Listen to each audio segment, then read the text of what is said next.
The session is now being recorded. Hello, everyone. My name is Cheryl Thomas, and I'm coming to you from Minneapolis, Minnesota.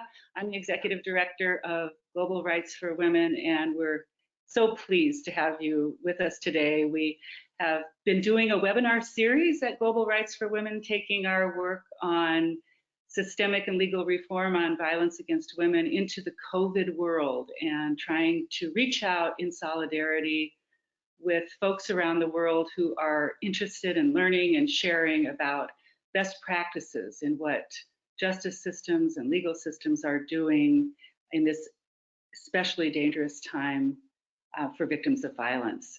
So I will introduce our panelists, or they will introduce themselves actually in just a minute. And first we're going to have our colleague Nazifa Wazirzadeh talk about the logistics of the webinar. Yes, hello everyone. I am the program coordinator here at Global Rights for Women. My name is Nazifa. I'm just going to go through a few logistics before we begin. Feel free to type your questions into the question feature throughout the presentation, and the moderators will pose your questions throughout, and a recording of the presentation will be sent out to all of you. And this webinar is pending Minnesota CLE accreditation. So we are using some new software this morning that I'm not that familiar with, so you could hear me talking about a little bit about with my colleagues here about how to do that. So I hope it all works for you. We are taping it, as Nazifa said, so you'll be able to access it afterwards and pose your questions in the chat box. A little bit about our organization. I can't see who you are. I know I saw the registrant list be last night, so welcome to those of you who we have worked with on the ground here in the United States and around the world. I'm so happy that you felt this was useful to you, and we can continue our partnership in this remote way. For those of you who don't know Global Rights for Women, our mission is laser legal reform on violence against women and girls through legal reform and institutional and social change. So we look to those progressive leaders in Minnesota and the United States and around the world to be resources for folks who are working on developing effective community and legal system responses to violence against women in the language of the laws and in the policies and practices that are put in place to do this work. We do trainings and capacity buildings and consultations and research, and have just been honored to work with those of you around the world who are having this vision in mind for a different world for women and girls. So again, thank you for being here. We're going to introduce our panelists right now. Why don't you go ahead? Well, I'll just say a quick thing about myself. I've been working in this arena since 1992 on women's human rights and their human right to be free from violence. Before the United Nations ever said those words, that women have the human right to be free from violence. So it's been an incredible journey to see what's happened over almost 30 years globally as this issue of violence against women has become much more prominent.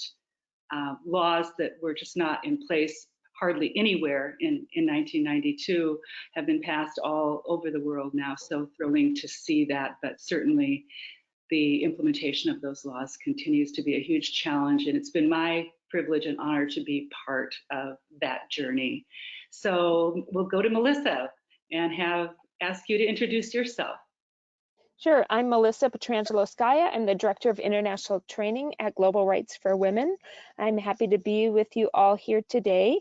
I have been with Global Rights for Women over 3 years now, and prior to that I worked in Duluth at the Duluth model, and then I ran a domestic violence shelter and program as well. I've been doing this work since 1999 and am happy to be here with you today. I've seen a number of you on a number of calls before. I also facilitate men's groups through video conference technology and have done some webinars with all of you in relation to that, but happy to be here today. Thanks, Melissa. Would you like to go next, Lily? Hello. I'm Lily Greenan. I'm a consultant and researcher on violence against women. I've worked in this field for 3.5+ decades now. I have to think about that one. My work has mostly been in Scotland, focused across the spectrum of men's violence against women, including rape and sexual assault, which was where I started out. And laterally, I was chief executive of the national NGO on domestic abuse in Scotland, Scottish Women's Aid. I've been freelancing for 5 years, and I am particularly interested in how we sort of operationalise laws and strategies on violence against women and on domestic abuse in this case, to ensure that victims get the services that they need, that perpetrators are held to account, and that systems don't exaggerate or exacerbate the problems that women experience when they're trying to leave situations of violence. Thanks, Lily. Mhairi. I'm Mhairi McGowan. I'm also an independent violence against women consultant and trainer in Scotland. I've been working in the violence against women field for around 25 years. The first 10 years of that were in a shelter, and the last 15 I helped set up and run Scotland's first court advocacy project. Now, my focus, well, I suppose my focus all of my working life, even before I got involved in violence against women, was always about systemic change, always about building a multi-agency response to whatever social issues I was involved in. So for me, the important bit is creating that coordinated community response. Thank you. Wonderful. Thanks for joining us. Lydia. Good morning from Denver, Colorado. My name is Lydia Waligorski, and I'm the Public Policy Director for Violence Free Colorado. And so we are the statewide service organization that our membership consists of the domestic violence programs, and programs are all over the state. And I've been in the field for 23 years now. I started off as a volunteer in rape crisis services and worked with volunteers, worked as a counselor in shelters, worked overnights in shelters, and finally found my way to more systemic policy work as the policy director for the state's coalition. So thank you for having me this morning. I'm looking forward to the discussion. Wonderful. Thanks for being with us, Lydia. So we're going to go on now and just give a little context about the 3 types of domestic violence. Just to start out, Melissa's going to talk about these 3 types in the context of coercive controlling violence and our subject matter today, the considerations during COVID. Many of you know how isolation is part of that power and control wheel and that coercive controlling violence that we're so familiar with as advocates who work with victims. And that isolation now is so exacerbated during this COVID crisis, that this is why we felt to be compelled to do this discussion today, to really make sure people are thinking about that. So Melissa, if you would just give us some context about these 3 types of violence that we work with in our services.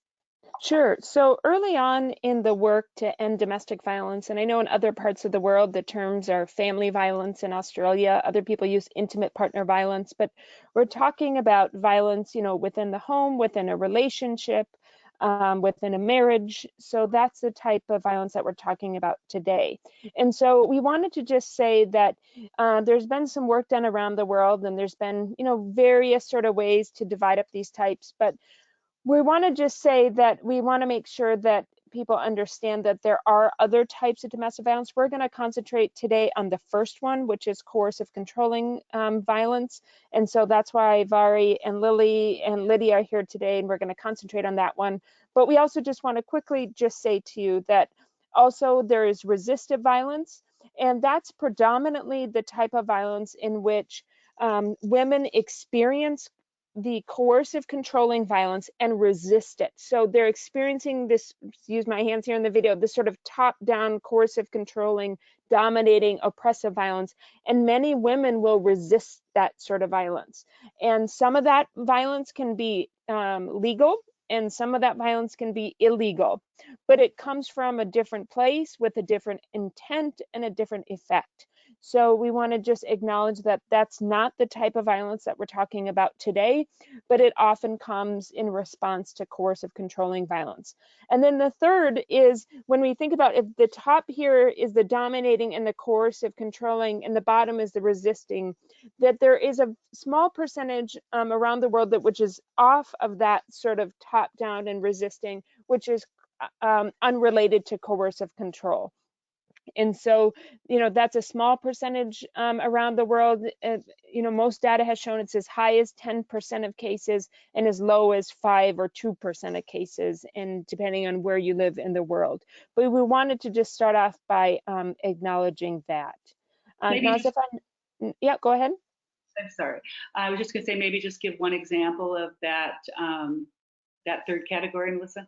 Yeah. So one example would be situational violence. So an example would be I worked with, and when I did court advocacy, like Mhairi was talking about, was a situation where a man and a woman lived together and his mother lived with them.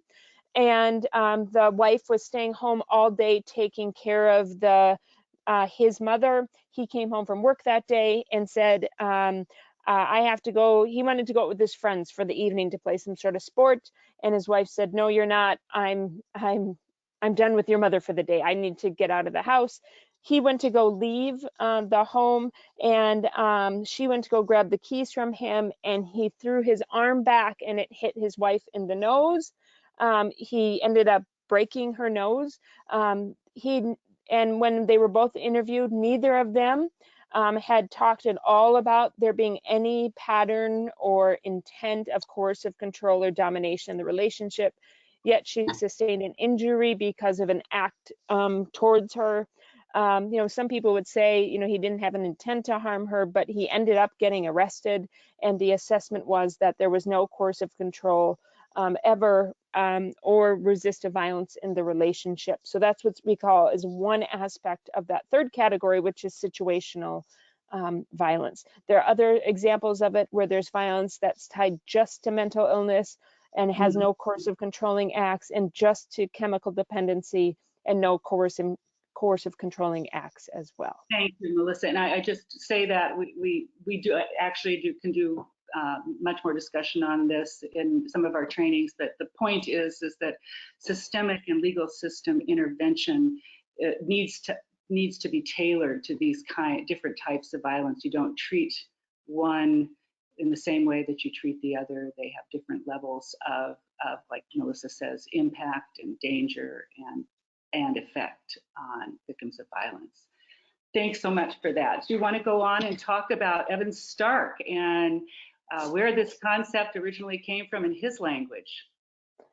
Yeah, so the next slide, Nazifa. Yeah, so this is just a definition that we're using for today, which is Evan Stark, a friend and colleague of all of ours, came up with this definition of coercive controlling violence, which is a strategic course of oppressive behavior designed to secure and expand gender-based privilege by depriving women of their rights and liberties and establishing a regime of domination in personal life. So you can tell by this definition that it's far beyond physical violence.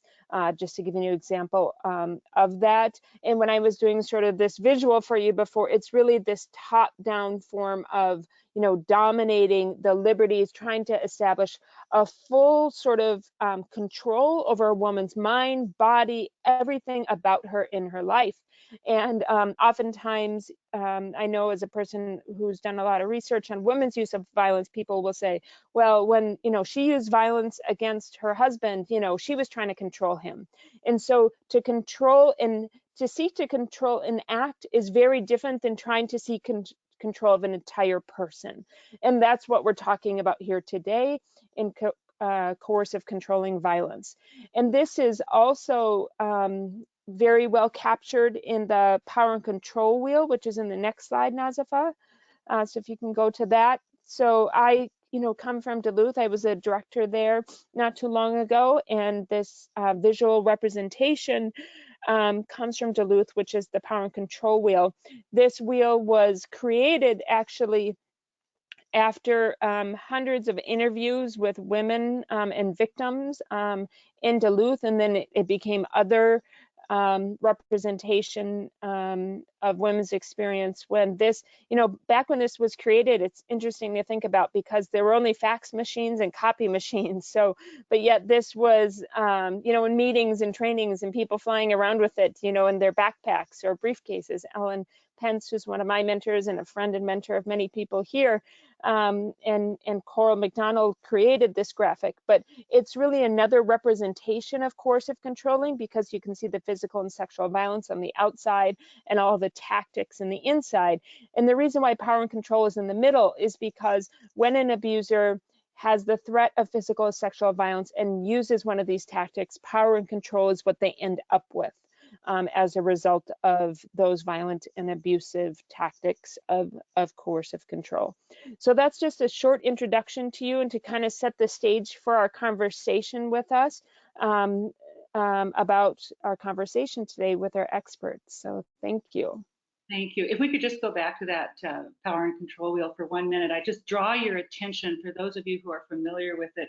If you can see on the right lower side, the kind of the piece of the pie that says using isolation, and the definition in there, controlling what she does, who she sees and talks to, what she reads, where she goes, limiting her outside involvement. Though you can see how those particular tactics are really the person is empowered to use them during this COVID crisis. The economic abuse on the left side of the wheel is also, you'll hear our panelists talk about some of those tactics being just exacerbated as job situations change and are limited. And then you'll also hear some interesting insights into how children and custody are being used in this time of isolation to keep that to power and control. Okay, thanks, Nazifa. And we can go to the next slide to follow up on just what we've been talking about. And Melissa, now you have been doing batters intervention programs remotely before we had the lockdown from COVID, and now that we are isolated and not able to come together in groups like this, you've been doing them remotely. So will you tell us a few things about what you've been hearing, and then we'll bring in Mhairi and Lydia to talk about the tactics you've been hearing about too. Yeah, so in January 2019, John Heath and I, along with Nicole Westmoreland and Rosie Bellini at the University of Durham in England, started a project to see if we should be doing batters intervention programs using video conference software. So we did that and ended that in March 2020, of course, having no idea about whether or not COVID would happen, but are still doing those groups now today. And so we've been asking the men in our men's group since COVID about how their tactics of control have changed. We have developed a very trusting relationship with them, and so they have been telling us examples of how their tactics have changed during this time. And just to give you an example is we usually don't do check-ins as a process of our men's groups, but we've been doing COVID check-ins. And what we've been checking with the men is to see if their economic situation has changed, if their living situation has changed, and their tactics of control. And just to give an example, we have a guy in one of our groups who lives alone and whose job, he was laid off from his job. So the way that he describes it, he said, I have a lot more free time than I've ever had in my life before. And what I've been doing is I've been sitting around not doing things I usually do, work or my sports activities, and I found myself becoming very obsessive about what my ex-wife is doing. I find myself monitoring her online. I've been calling her and texting her and knowing that I shouldn't. Another example is a man who his ex-partner, he doesn't live with her anymore, and they share custody of children, and she is a certified nursing assistant. So he said that he has use, because she works on the front lines, to not send the children back. So he hasn't been sending the children back to her because he said it would be putting the children at risk and him at risk if he does. So he has not returned the children to her in over 3 weeks, and they have been staying with him, even though the court order says that.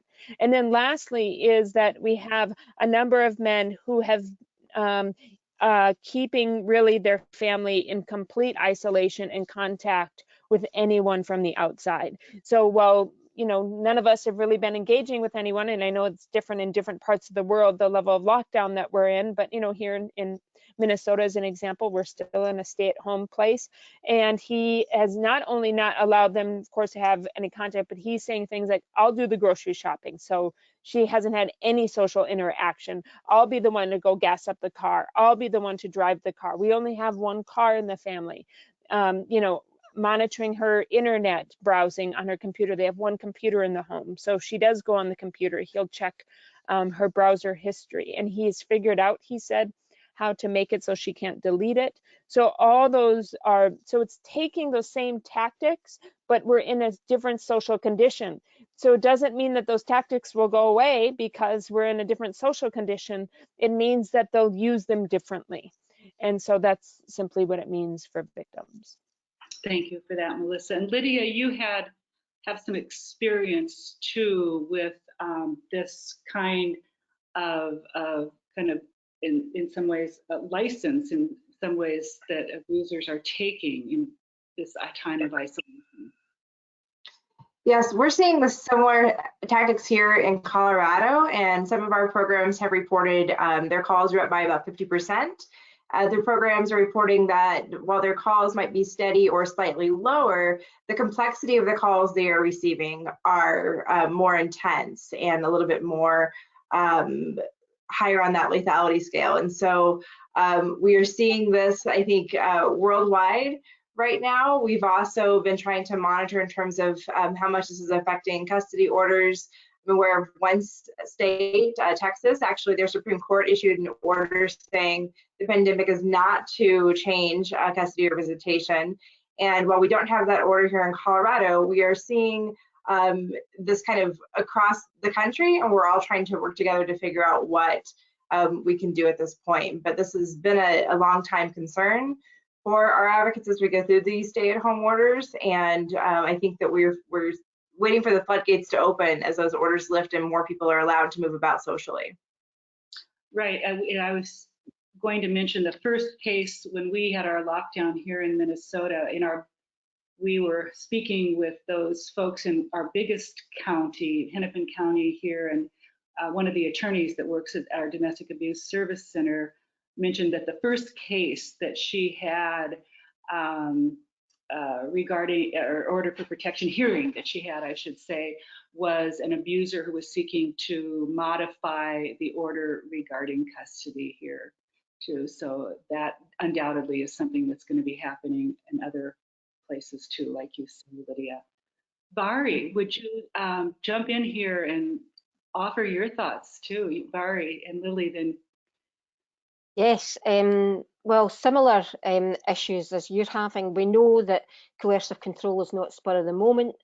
We know that it's characterised by planning, by rules and by punishment.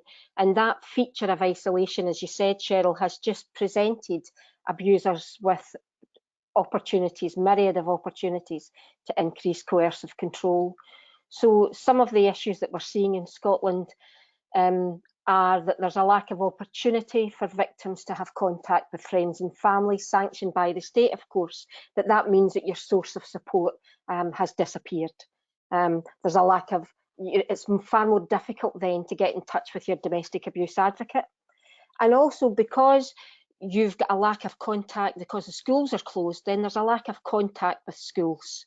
So therefore for children and for women, then that source of support has been affected and removed. So safe spaces in general have been removed, and that has meant less opportunity for respite or to get away. Some of the other things we're seeing are that if you're working from home, the abuser is undermining your ability to do that, either covertly or overtly. It's very difficult to say to your employer, I'm living with domestic abuse and it's interfering with my ability. And also women's jobs have been lost, so they've become more reliant on abusers, and therefore there's been an escalation in abusers' ability to control every movement. And specific actions around the lockdown itself, denying the abuse or gaslighting, or sometimes women finding it harder to identify the abuse. On the other situation, if the abuser is not living with the woman, then there's all sorts of pressure to have him to move in. So he appears as the saviour or the rescuer, and wanting to be a family. And that increased monitoring via social media, which intensifies exhaustion. We've heard reports of increased online dating, with relationships moving far quicker, and then not being able to have any online free space, with abusers switching platforms or using different usernames on different spaces, all of which makes it very difficult. I should also say, of course, that there are a minority, a small amount of women, I think, who are finding it easier because the abuser hasn't had an excuse to come to the house. But I thought it was also worth reflecting that ourselves as advocates, there's been changes there too, because for advocates, it's more difficult to risk assess and safety plan. The calls that advocates are receiving are far more complex, not just the domestic abuse, but the practical and emotional impacts of COVID. Accessing interpreters is more difficult, and there's been a rise in victims speaking about panic attacks and suicide ideation. So for us as advocates as well, it's important that we look at the impact of providing that service from home and ensure as employers that workers are getting that additional support.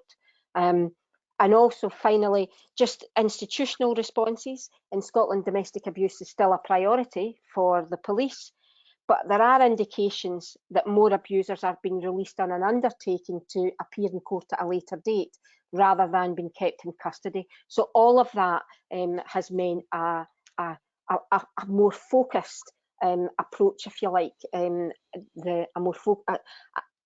increased difficulty in relation to coercive control that we're seeing within COVID that we hadn't seen before. Okay, thank you so much for that, Mhairi. Just one quick thing about something you said on we are hearing finally a lot about the gendered nature of the COVID crisis in general, and the issue of the economic challenges is so significant.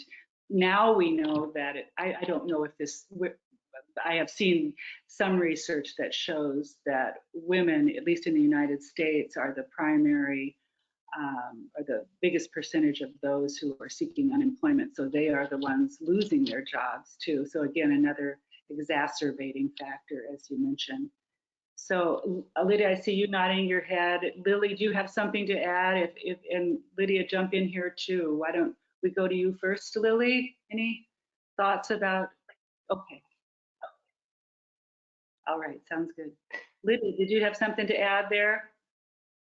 True. So one thing that advocates can be aware of, at least in the States, is that there have been some work done with the pandemic unemployment insurance, that when people apply for unemployment insurance, if they are stuck at home and maybe they could have transitioned to work at home with their job, but they can't because they're experiencing domestic violence, it would not be safe for them to work at home. That qualifies them for that unemployment insurance when they may not have been qualified in other circumstances where they could have retained that job. And so there are some supports that have been built into some of our federal legislation specifically for domestic violence survivors.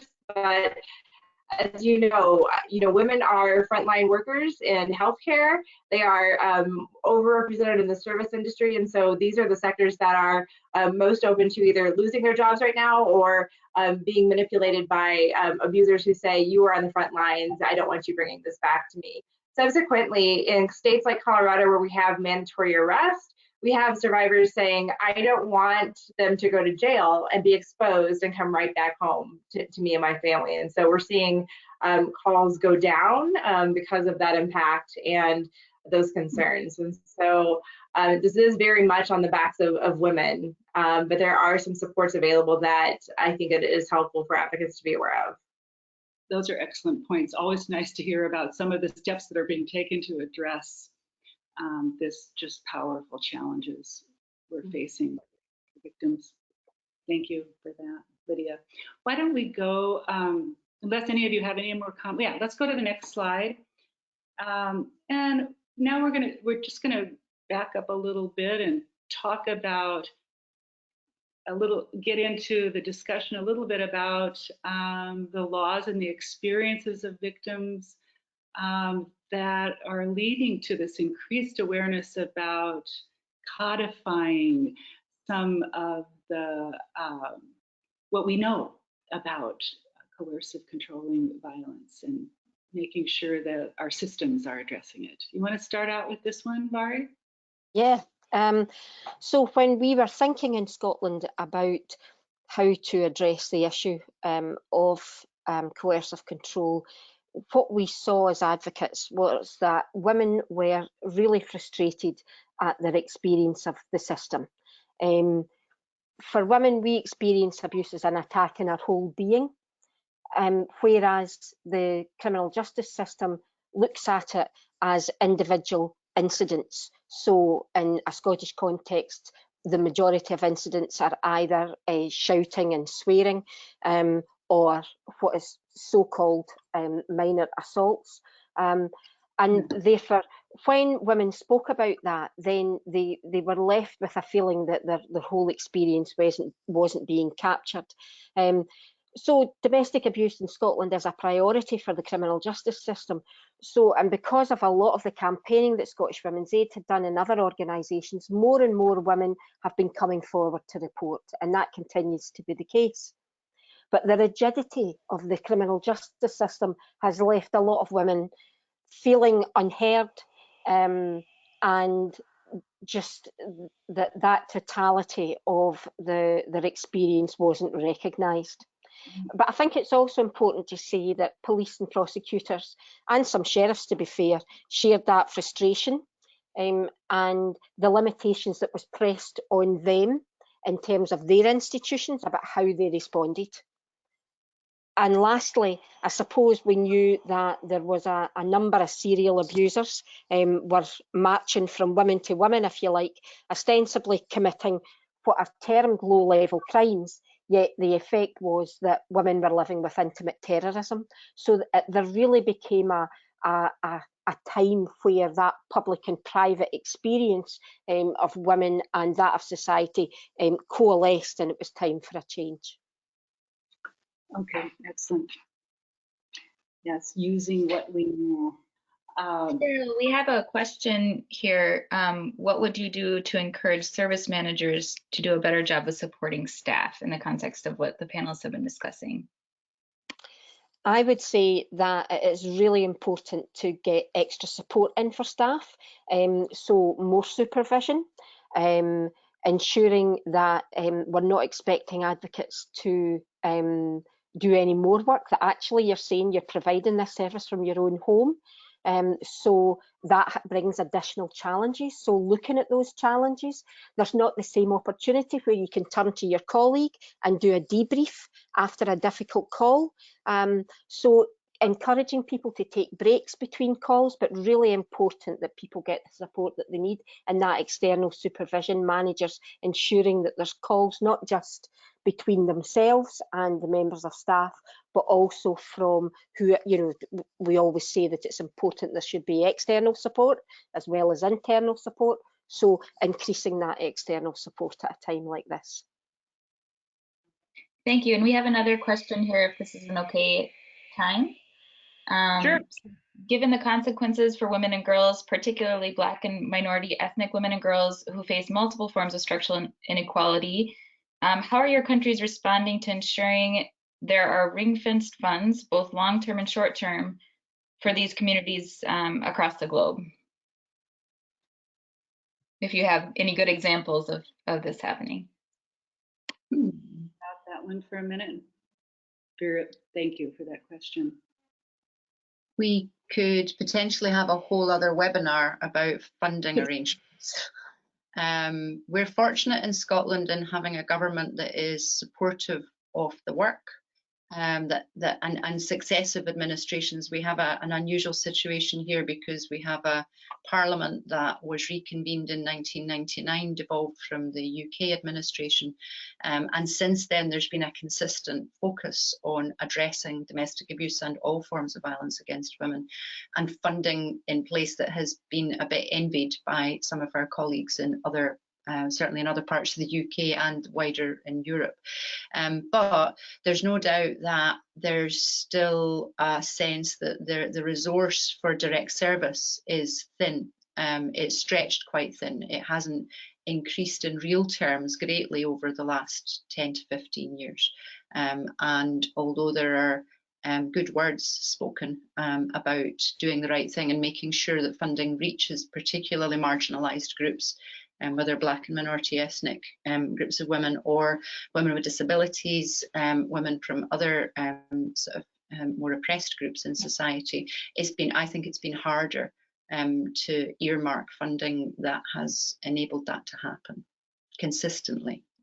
Project funding, yes, but core funding has been more difficult, I think. Thank you, Lily. Anything to add, Lydia or Mhairi? Melissa?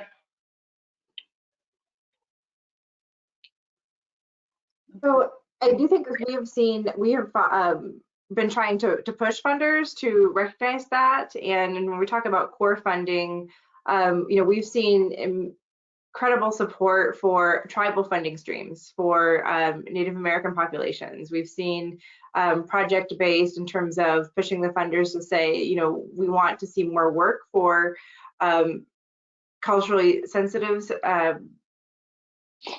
people and people of color, but it is a struggle, and it is a struggle nationwide for us. The only other thing I would add is that as a result of the pandemic, then the Scottish Government has identified extra funding for violence against women and girls. And there's been a very much proactive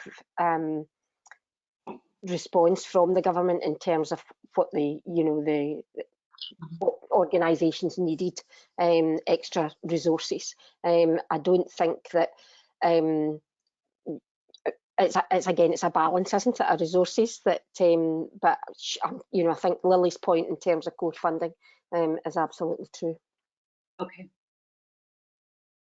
Great, thank you. Let's go on to the next slide. If you're finished with that one, Mhairi, or were there other things you wanted to add to that last slide, Lydia? Anything? Okay. Yeah, let's go on to this next one. Really interesting information here. Lily, would you talk about that high-profile case just a little bit? So, as is often the way with things, the women's NGO sector did 40 years worth of work, and then there was a trigger event. So the ground had been worked on and worked on and worked on for a long time. And we've made a lot of progress as feminist NGOs and as sort of NGOs that wouldn't identify as feminist, but certainly very focused on how to raise awareness of and influence policy and practice in relation to domestic abuse. And then in 2013, in August, a case hit the headlines, and it was a Scottish political representative, an MSP, elected to the Scottish Parliament, who was convicted of 30 years worth of offences against 3 ex-partners and a stepdaughter. And the fact that it happened in August was one of the things that made it be the bigger story, perhaps, because Parliament was in recess, political news was thin on the ground, so the media were quite interested in this case. But it was also that the case ended up in front of a sheriff, and sheriffs in Scotland are judges, just to be clear, in front of a sheriff who sat on, in a specialist domestic abuse court in Edinburgh.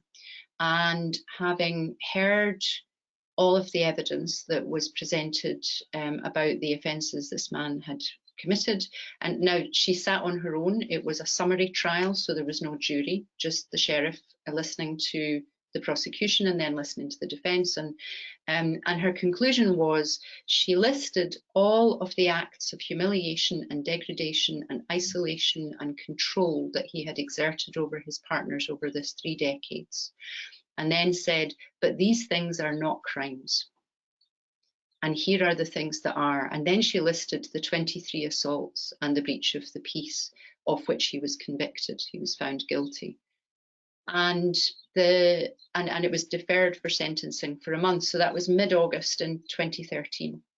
And the media there were a lot of calls. I was working at Scottish Women's Aid at the time, and there were a lot of calls from journalists who were blown away by the extent of the scale of it and the extent of the acts of violence that had been described in court, and couldn't understand why it was possible, A, for it to go on for so long and for him not to be found out, but also how it was possible that this, because what became apparent was that because it was going to be heard, because it was being heard in a summary court, the maximum custodial sentence that could be applied was 12 months.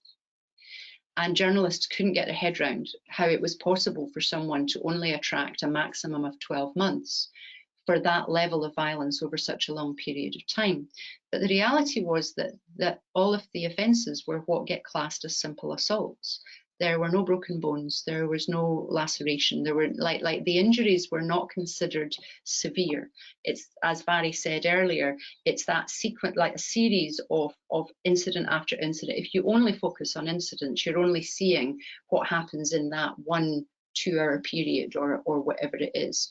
And our legal system was set up to treat domestic abuse at that level of court, because most of what came to the attention of the court was that kind of assault, or what we call breach of the peace, which is threatening and abusive behaviour. And so it raised a lot of public debate. So journalists were asking questions. It was on the front page of the news. It was in the newspapers and on the TV for a month until the sentencing. Like it was rarely out of the press, because then other things emerged from it, like he couldn't be made to step down from his seat as a politician, because you have to get a custodial of more than 12 months for that to be possible. So there were layers to it. And when he was sentenced, and he was sentenced to a custodial sentence of, I think he got 12 months, he got the maximum custodial available. He was sentenced in the September, but by then we had already had Evan Stark, by pure coincidence, had just arrived to do a 3-month research fellowship at Edinburgh University. And so we were able to facilitate discussion amongst some of the senior legal professionals, along with policymakers, civil servants, people who were looking at what does this case imply for the way that we prosecute domestic abuse in this country, informed by Evan's perspective, which is, to see it as a liberty crime rather than a crime of violence. And it created a space for action. It created a space in which a lot of conversations began to take place about whether it was about a different prosecution style, whether it was about shifting which court it was heard in. Nothing was off the table in those discussions. Right. And by May 2014, our Solicitor General was comfortable making a public statement at the annual Prosecution Service conference, saying that she would welcome some attention being paid to the possibility of a specific offence of domestic abuse. And that kind of opened the door for more serious consultation and discussions for senior civil servants around how they might do that, what should they be looking at. Context is important. In Scotland, up until that point, we didn't have any specific domestic abuse offence. all of the domestic abuse cases that went to court were prosecuted using our common law. So they went forward as assaults of various degrees, or breaches of the peace, or vandalism, or like there were a number of different things that might be charged. But they were common offences that were applied in this very particular situation. And as Mhairi said earlier, they didn't take account of the cumulative impact of living with those microaggressions every single day. And that was what was important about the case, was that it highlighted that the real damage that had been done was about what those women lived with day in, day out, not the 23 charges of assault over a 30-year period, but the fact that they lived with it daily. And that's what came out of the judges summing up, the sheriffs summing up. And so that sort of moved things forward to more of a consultation. And then by 2015, drafting started, and Barry's going to speak more to that. And we finally got the specific offence in law in April 2018. But it was a long road. Yeah, a Even long road. Years before 2013. Exactly. With the high profile event, is so common, I think, to get the systemic and legal changes and language of the law that we need sometimes, building on all our. Go ahead, Mhairi. Okay, so the initial challenges were, how do we define coercive control? How do we ensure that we can come up with some kind of definition that would be, that there was, mean that for in legal parlance, that there would be a sufficiency for court. And therefore, people started with a blank sheet of paper, really. What we had in our favour was that there was a small group of people, police officers, prosecutors, advocates, who were absolutely well used to working together on the issue of domestic abuse. There had been various initiatives in the previous 4 to 5 years where the criminal justice system and other aspects had been looked at. So there was a real open relationship between all these organisations that meant that we could really have honest conversations. I think politically, the fact that Scotland is a small nation, and we know our politicians, and therefore we have access to power in a way that's maybe not as easy in some other parts of the UK. So politically, the Scottish Government's Cabinet Secretary for Justice, Michael Matheson, was very open to the experience of the women's sector being built into the drafting of that law, as was the civil servants. So they all worked very closely with the sector. But the biggest challenge was, how do we include the experiences of children? Because Scotland had had a discussion over many years, again led by Scottish Women's Aid, where there had been a real shift to say successfully that children were victims in their own right. They were not an add-on to the experiences that their mums had had. There had also been a group of young experts, all of whom had experienced domestic abuse, called Voices Against Violence, and they had directly engaged with society and also with politicians to say they wanted change. But again, we were thinking, how are we going to do that when it comes down to a law? So you had a group of children's organisations and domestic abuse organisations who were lobbying hard about the position of children, and it was a really hard balance to strike. I think it would be fair to say that most children's organisations wanted a standalone offence on the basis that would highlight that equality. But there was also a bit of a pushback, because we knew that if that was the case, then there would be even more difficulties in terms of evidence gathering, and we were frightened that if we did that, an unintended consequence would be that there would be less of an opportunity for children's voices to be heard. So eventually we agreed that there would be an aggravator, which was hard for children's organisations, because that then immediately put children in a lesser position from women. But I think that it was the best thing to do, because what happened then was we were able to frame a part of the law that says a behaviour against a child, any child, not just the child of the abuser or of the victim, but any child who witnesses that domestic abuse, who's in the house at the time, for example, then that was termed an aggravator.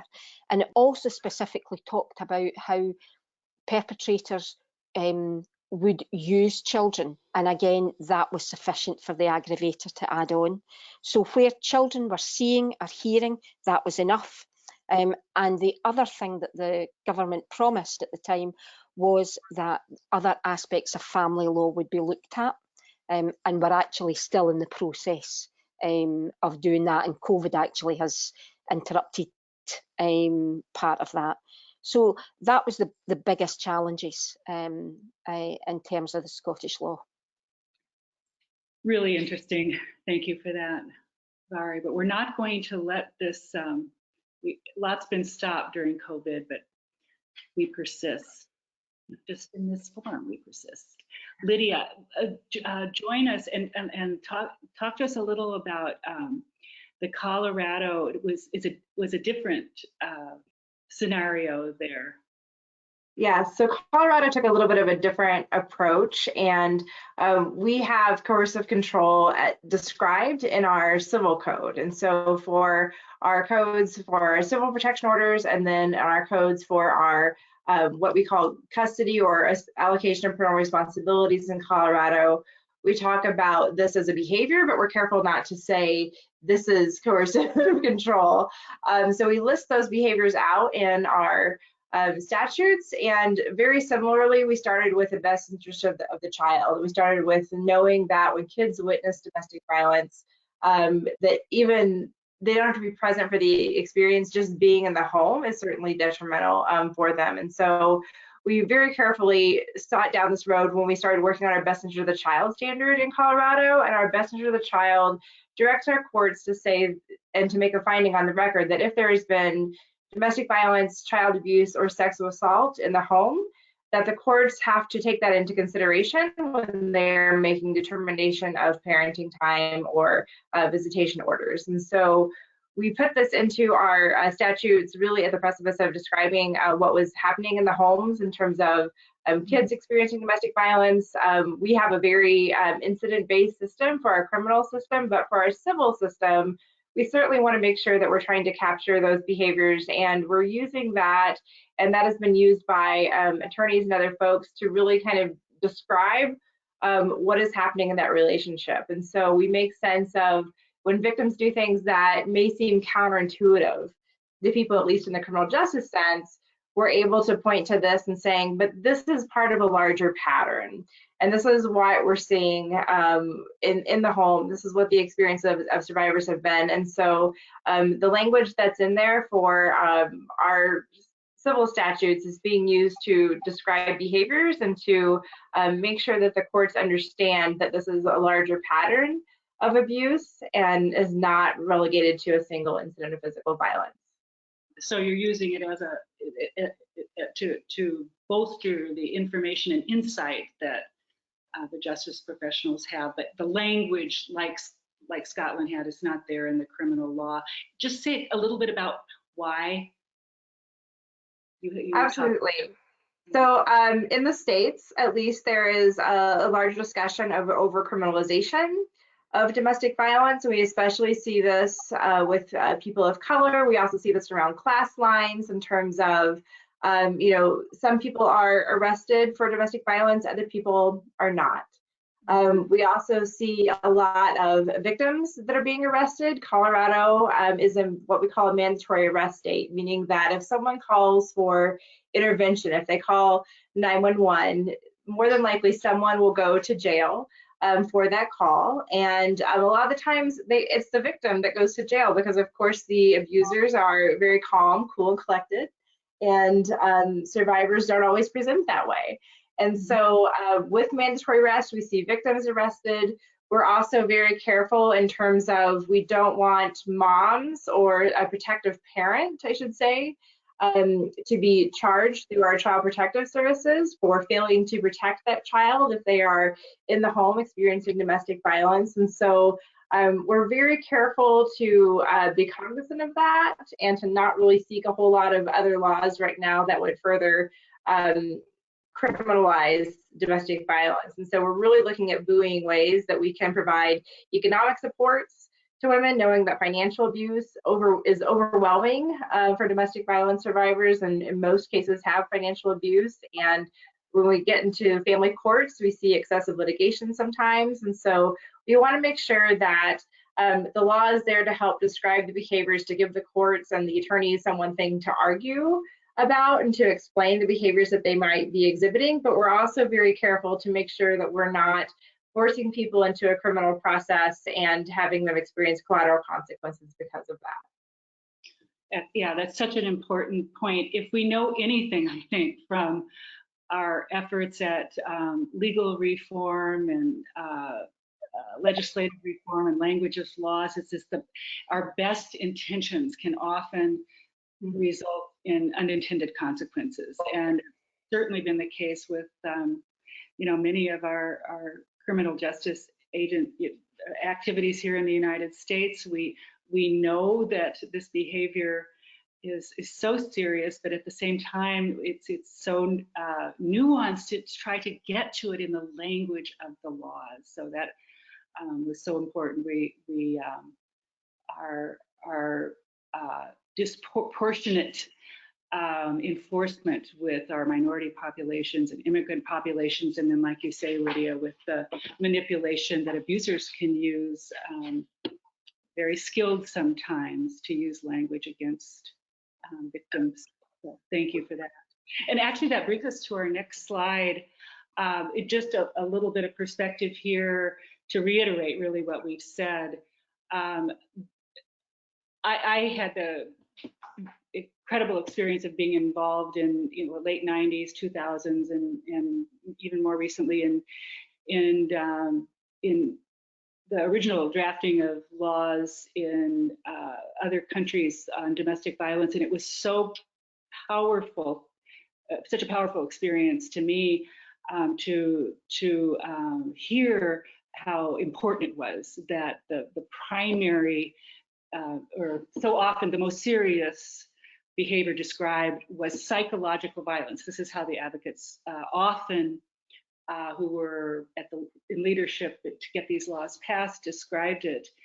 And Lily's story about that, the physical violence was often not at all what was so devastating and harmful to them. So we worried about, again, unintended consequences of defining domestic violence as psychological violence. I remember a judge from Minnesota who's now in her 90s, just so concerned about how that would be used to against women who were victims of violence, that language, psychological violence. So this coercive control language that you have in your Scottish law, Mhairi and Lily, and we're doing more with here in the United States at least, is such a way of addressing that risk of abusers manipulating it in its really careful description of the behavior itself, rather than this broad term of psychological violence.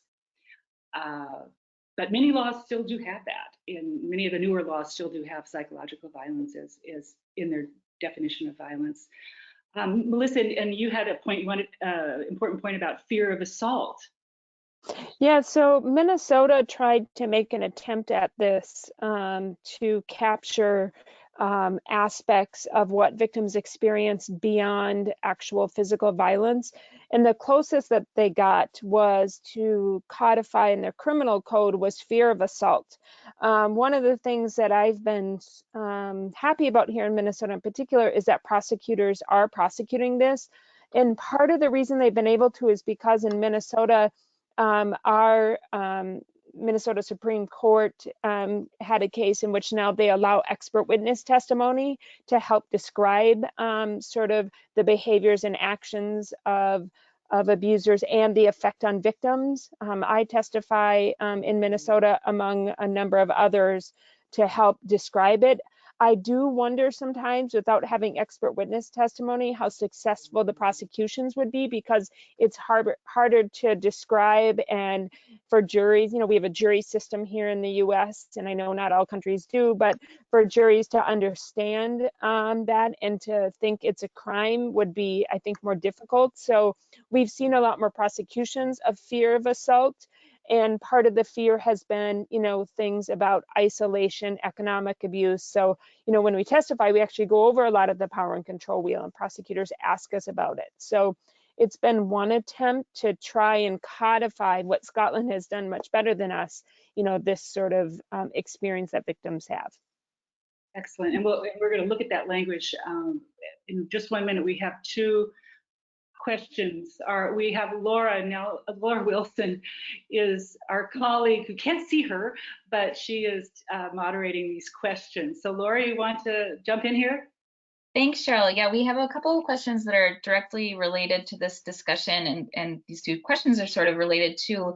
One is from Kath Kane, asking if you can say more about alternatives to criminalization and how this might offer outcomes for better outcomes for survivors and children. And then the other question, kind of on the flip side, is there a greater understanding of the dynamics of coercive control from the criminal justice system? And this question comes from Colm Dempsey. So someone could kind of address those 2 different alternatives, or maybe a couple of the panelists could. Volunteers? I'd like to hear what Lydia's got to say about alternatives I to was looking at her too. Sure. Criminalization. So I'm interested in where that is that push is coming from. I understand a bit about the backstory to it, so I think it would be good to hear more about that from you. Yep. I think that push is really gaining ground in the US, at least among advocacy organizations. And, you know, when we try to provide survivor-defined advocacy and survivor-defined resources, you know, sometimes criminalization is not what justice looks like for them. There is a real sense that our system is very broken and very disproportionately criminalizes people that really don't need to be criminalized to the extent that they are. And so this has been part of an ongoing conversation. And so when we looked at survivor-defined ways for what they define justice and how they seek justice and accountability, it's not always an arrest. It's not always a prison sentence. Sometimes that is through the civil system, where it is the opportunity to sue their perpetrators for money. Sometimes that is simply through no contact orders. Sometimes that is really moving away from the criminal justice system and looking at other supports.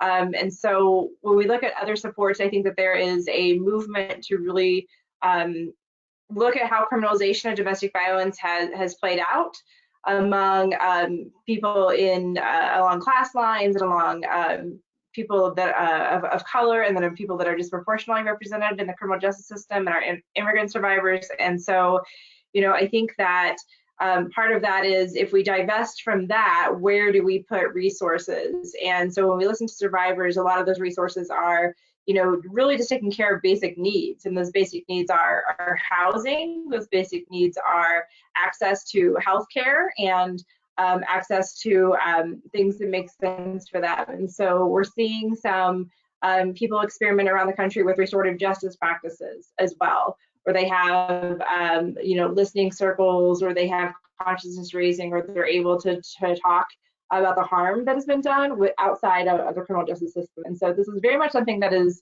being looked at in different parts of the United States. And we're really trying to make sure that whatever these next steps are very much survivor driven, and they're going to be individualized to those cases and to those folks.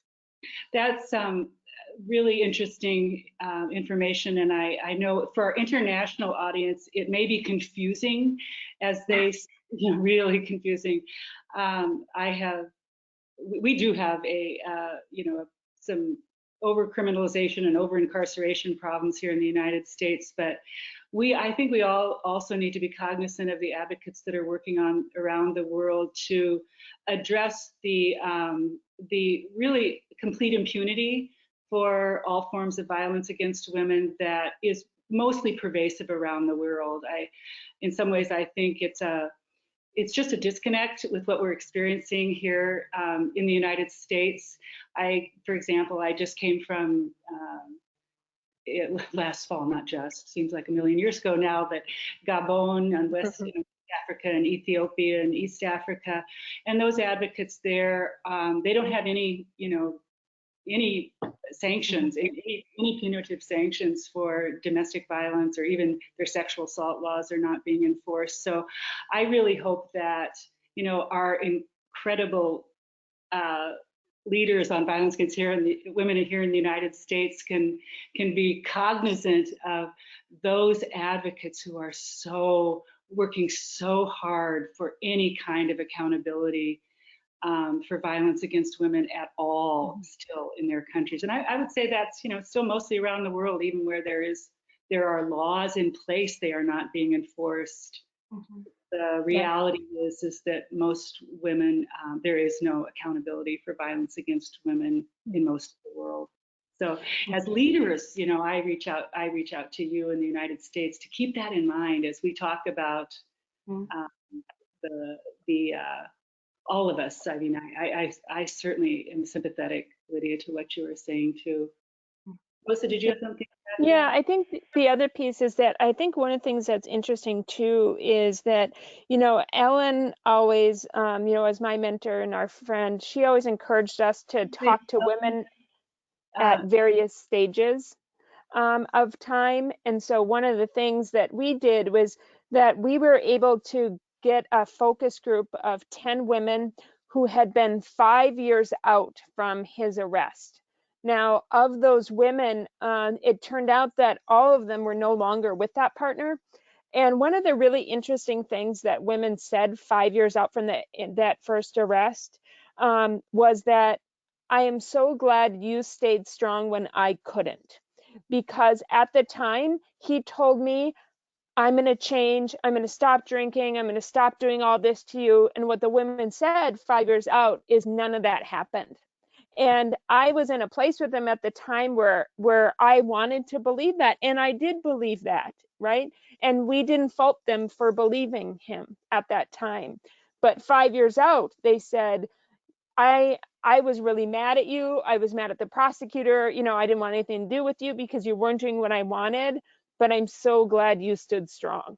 So I think it's also interesting to hear from victims who have a longer period of reflection also, and to hear what they have to say. And I don't think that we do enough with victims to hear from them when they've had, some time and space from that moment of crisis as well.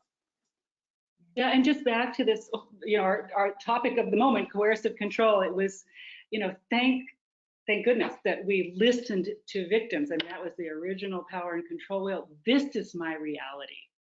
This is my reality. And when we were working with new drafting of laws, we listened to victims. I mean, if you're not doing that, we're going to miss things. And psychological violence is my reality.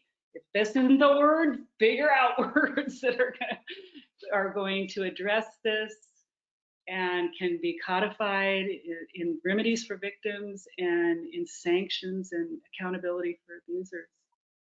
Okay, I don't want to get too far off the track here, but all these things are real. I mean, they're real, and I'm really appreciating your discussion, your insights.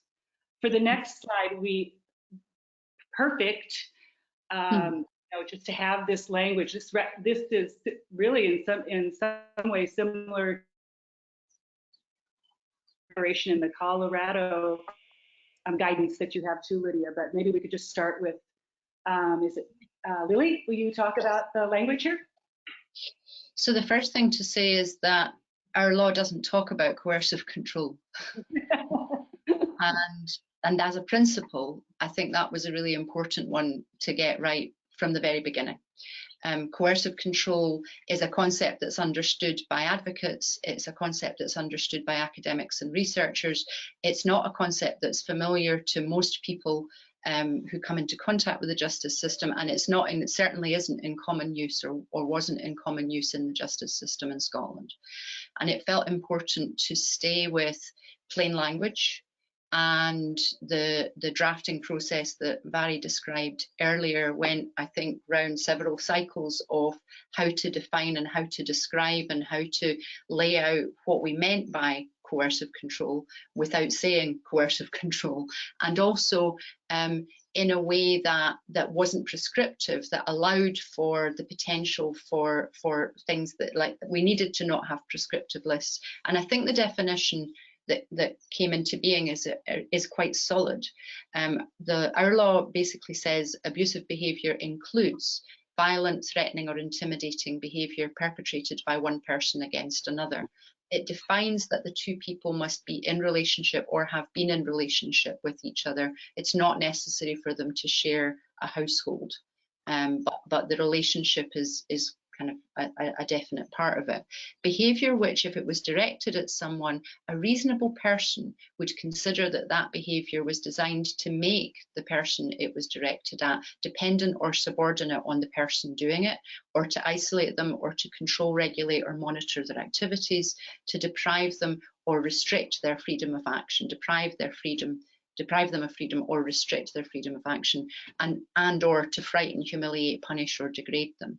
So it went through, here's the types of behaviours that we are talking about. This is what we mean when we talk about, and the term that's used in the offence is abusive behaviour. And it's, at one level, a really simple and straightforward piece of legislation. It's one of the less wordy pieces of legislation I've ever had the pleasure of reading. I remember going, oh, this is going to be all right. And I think it is understandable. You can use it, you can take the words straight out of the law and use them to explain to women, to sort of men, to victims, to perpetrators, to children. You can use it in an educational sense. It's really hard to argue with the concepts as they are described in the legislation. And I think that, the offence is engaging in a course of behaviour. So it has to be 2 or more incidents of abusive behaviour that fit this definition. And it's that gives it this isn't a one-off. It's part of a pattern of behaviour that goes on over time, and there may be many different elements to it. Other than that, it still requires to be corroborated. In Scots law, you have to have 2 sources of corroboration, and the evidence gathering still has to happen. Like for police officers going into a situation now and looking at what have they to do, they still to do the same stuff they always had to do. They have to take statements, they have to look for the evidence, for each offence that is alleged, they have to identify what evidence do they have that supports the statement that is being made. So it still sits within the canon of Scots law. It still has the same requirements as any other offence, but it specifies that it's now an offence to engage in a course of abusive behaviour towards your partner or ex-partner. Great, thank you. Mhairi, you want to go ahead and add on to that with anything you have there? You might try to move a little faster here. I cannot believe it's 10:15 already. Okay, the only thing I would say is that I'm picking up Melissa's point from just slightly earlier. The really important thing was about having women's voices. For me, as an advocate, as part of this process, I wanted to ensure that women's voices were part of that. And because the words are so clear, women talk about the things that have happened in this law, and that meant that it wasn't something that people couldn't understand. So the language was absolutely crucial, and I have to absolutely pay tribute to Lily here, because she was the one absolutely from the beginning who said we will not have a law that says coercive control, and it was such a good call, because it meant that all of the rest of us could think about that and then think and look at what we wanted. So it was a great process. Excellent. Thank you. Lydia, why don't we go to the next slide then, Nazifa, and we'll have Lydia talk about that language. And I'll just insert here quickly. I always say we're going to move along when I talk too much, but we do plan on doing a follow-up webinar that digs into the implementation of the law and brings in the perspective of legal professionals. So if we don't get to some of the detail here today, we do plan on doing another webinar. But go ahead, Lydia. I think you're muted. Thank you. So we do talk about coercion, but we also make sure that we explain that really well, and we're careful also not to really define coercion or coercive control, similarly for the same reasons. And so Nazifa, if you can actually move to the next slide. And so this is really what is in the legislative declaration. And these exact words are from the legislative declaration from that law. And so in the states, we look at the legislative declaration, or at least in Colorado, and that's where the courts get guidance from what this really means in our shortened abbreviated statutes. And so, this talks about very specifically other types of control to make a victim more likely to return to an abuser due to fear of retaliation and inability to meet basic needs. And so we certainly talk about how this abuse impacts women and impacts their ability to remain independent. And so we wanted to make sure that this was very much laid out and very much part of the conversations when it came to why someone needed protection orders and why family law courts in particular needed to pay attention to this idea of coercive control and, again, move away from that incident-based violence approach. Yeah, the incident-based violence approach just was created without any domestic violence victims' input. Right, and okay. We have, and too, just to clarify as well, a lot of the concerns right now that we have around the system are really in response to the system kind of failing, even to hold people accountable for those incident-based violence incidences. Right. So we do have a lot of folks that do support arrest and do want to go down that path, and that's fine. But a lot of the times they feel like the system has failed to kind of contain folks and failed to really address that, and so they really look for these other patterns and other ways. And so we've been able to really dig into some of the language that we have in our civil statutes to make sure that there are options available for people. Excellent. Okay, so let's move on to the next slide. Thank you. And talk about the impacts, and we can just do this briefly. Maybe we'll start with Scotland, Mhairi. Yeah, so Colm raised a question about the impact earlier about the coercive control laws. You can see the stats there. Very briefly, there was some worries that if we had a law that women would be criminalised, but as you can see, 97% of the prosecutions at the moment have been with women as victims and a male perpetrator. There's another part of the law that talks about non-harassment orders and the importance of those, and there's some questions from advocates about anecdotally that's not being used in the way that it should be, but it's still too early to say. And we need to wait for the evidence to come forward. In terms of women coming forward and whether there are more guilty pleas, all of this, it's just too early to say. But the data is being gathered, and hopefully we will see the impacts that we want. This question just occurred to me. Sorry to spring it on you, Mhairi, but I didn't ask you this before. Any particular interesting information about police intervention during COVID, and is there anything that you can see right now with? There are some issues just now, I have to say. I think that there have been some issues where advocates are feeding back that not all the normal police procedure is being followed, but at the same time we are having police centrally very, very clear that domestic abuse is a priority. So there is a bit of a disconnect at the moment, which advocates are raising. And to be fair to the police, it is also being investigated. But I think part of that is about the fact that there's change because of COVID. Then different people are in different roles in all different organisations. So it would be wrong of me to say that there's it's widespread, but I am hearing reports that the disconnect between policy and practice is a bit of an issue in terms of police. I think that's what I've heard everywhere too. Lydia, do you want to say anything about that impact there too on that slide? Just that we've had similar experiences and similar reports right now too, in terms of we've really made sure that our local governments and our governor's office and other people have been able to talk about domestic violence in relation to COVID and make sure that people know that the stay-at-home orders are not something to keep them in their homes and stop them from getting help. But we've also heard some stories from survivors that have said, you know, the police have changed some of their practices right now to avoid exposure on their own. So it is part of this dance that we're doing across our counties.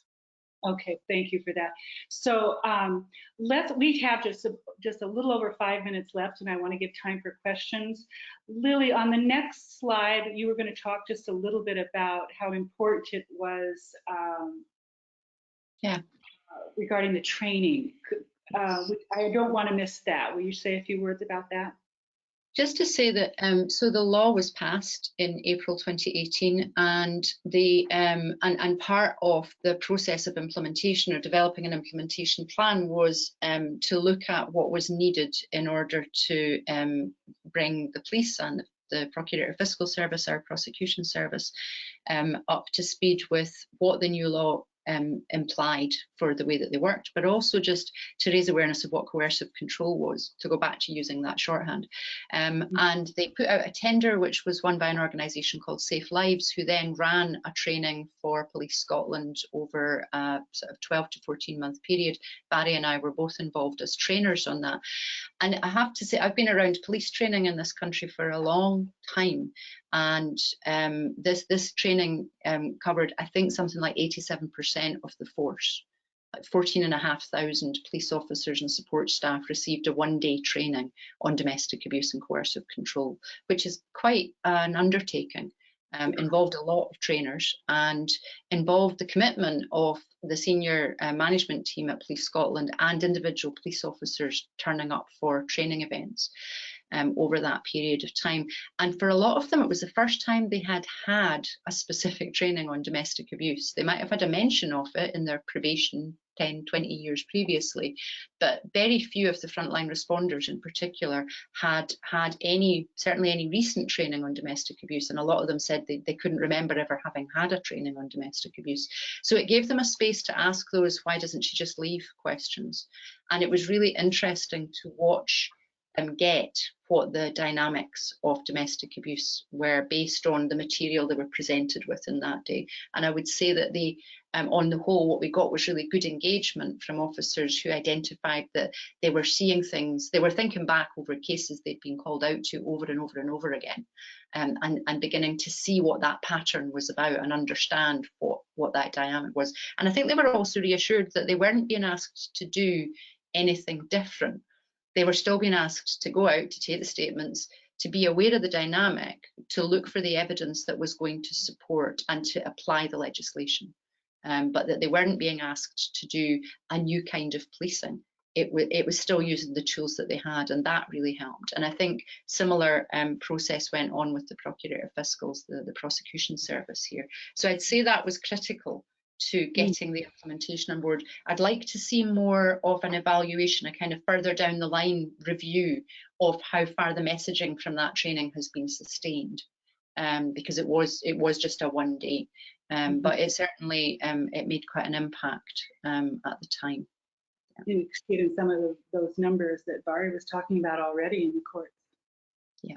So why don't we?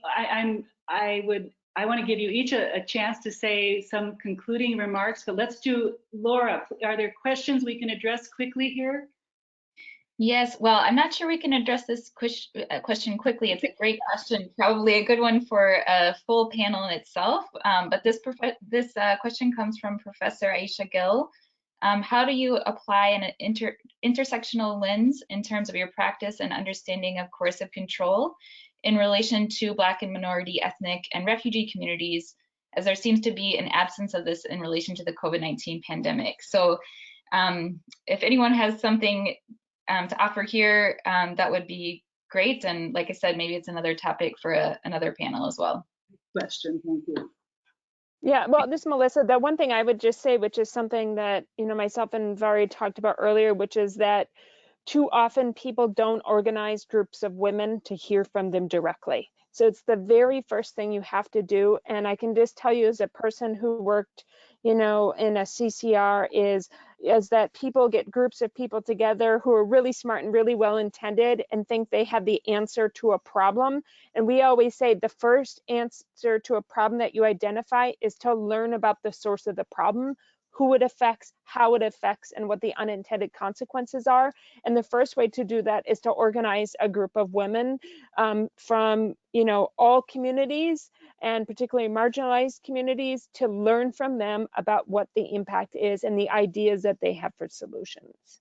I just can't emphasize that enough.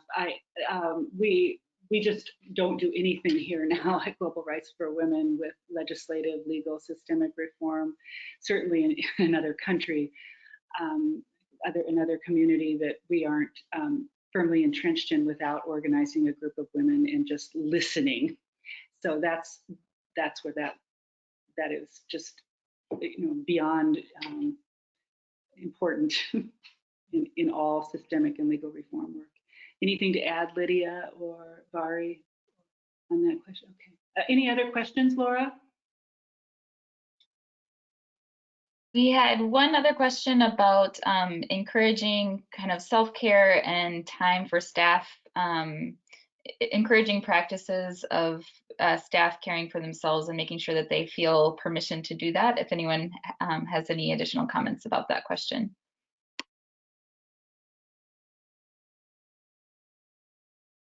Yeah, so I, used to be a director of a shelter, and this is the hardest thing, I would say, is the human resources aspect of it. And part of that, it's twofold, which is I think that advocates are the most overworked, underpaid profession in this field, and people do need to take care of themselves. And I've experienced a lot of women in particular who are doing this work who weren't ready to, who needed to do their own personal work first before they could be a better advocate. So, I'm just telling you anecdotally, for me, working, at 3 different organizations, is that both was true, right? So there were some people who generally needed to do some better self-care, and there are better people who needed to step away from the work to do their own personal work, and then before they really could do a good job at the work. Mhairi, you're muted. Sorry. I would totally agree with that. I think that it is absolutely crucial to know when is the right time to come into the field and work, and that space for looking after yourself is absolutely crucial. And obviously, as well as coming in, when to go, because sometimes I think people stay too long. Okay, excellent. So why don't we, it's almost 10:30 here. Let's just move to the last slide. We are going to skip a few, but I want to make sure all of our panelists, if you have anything that you really would like to say here that you haven't been able to, please jump in now. I just want to thank Lily and Lydia and Mhairi for your leadership, because so many of us have been trying to do what you've done unsuccessfully, and you really just need to be commended for your success in many ways. So thank you. enjoying that, this articulating the reality of victims. Yeah. I've been reflecting on Aisha's question about sort of intersectional approaches. I'm not a practitioner anymore and haven't been for a long time and haven't run a service for a long time. But I think there's something about just being willing to recognise who's not in the room, both as professionals and when doing service design or service delivery, looking at who isn't being reached. And I think for people who are doing frontline responding, there's something about, you know, like to what extent does the training and support they get from their organisation equip them to be able to go into a situation where they maybe don't look like the people that they are working with, and be prepared to own that they don't have answers, that they don't know what's going on, and they might have to ask. There's, I think it's about not making assumptions. I think there's something about not assuming that what fits in. And we had a lot of debates when before the drafting stage of the law in Scotland about what it should and shouldn't include. And one of the issues that came up was whether it should talk about abuse by wider family members, and the Scottish law doesn't. It's very explicitly about abuse by partners or ex-partners. So it doesn't take account of situations where there may be other members of a family or a larger social network who are involved in sort of that sort of manipulation and control of a victim. And I haven't got an answer on that one. I still have a feeling of unease that we've left something out, but it didn't feel like it was the right piece of legislation to try and address that particular issue. But I'm interested to go on thinking about what would you need to have in place? What do you have to have in place to make sure you take account of those situations? And I'm not just talking about South Asian families there. I'm thinking about, you know, like how wider family connections are used in different cultures, including ones that look like me, to ensure the compliance of victims with family norms. So yeah, I'm interested in thinking more about that. I think for me, the only other thing I would add is the most important thing for me was the building of consensus across society, that to ensure that we had a law that would answer the issues that victims were raising with us as advocates. It was absolutely crucial to build that consensus. And I think if we can make sure that we're always acting in that way of involving as many people in our conversations as possible, as many organisations in our conversations as possible, while always having those who experience domestic abuse at the centre of the process, then I think that's a good formula for progress. Mm-hmm. Lydia, any closing words? You know, I think that in a lot of ways, this work is done on the community level, and it's all about relationships that we have, certainly with each other doing the work, with survivors that are coming to us for services, with our legal professionals. And so just to echo everyone's sentiments in terms of this is about the relationships that you build and how you show up in your community, and especially with COVID, how you show up in your community during crisis, and making sure that you are there to listen first and to support each other as best you can, which is what advocates are built for. Thank you all so much, Lydia, Mhairi, Melissa, Lily. So appreciate your time. Thank you all who joined us. This is recorded. It will be on our website for you to access later. Take care, everybody. In solidarity, stay strong. Onward.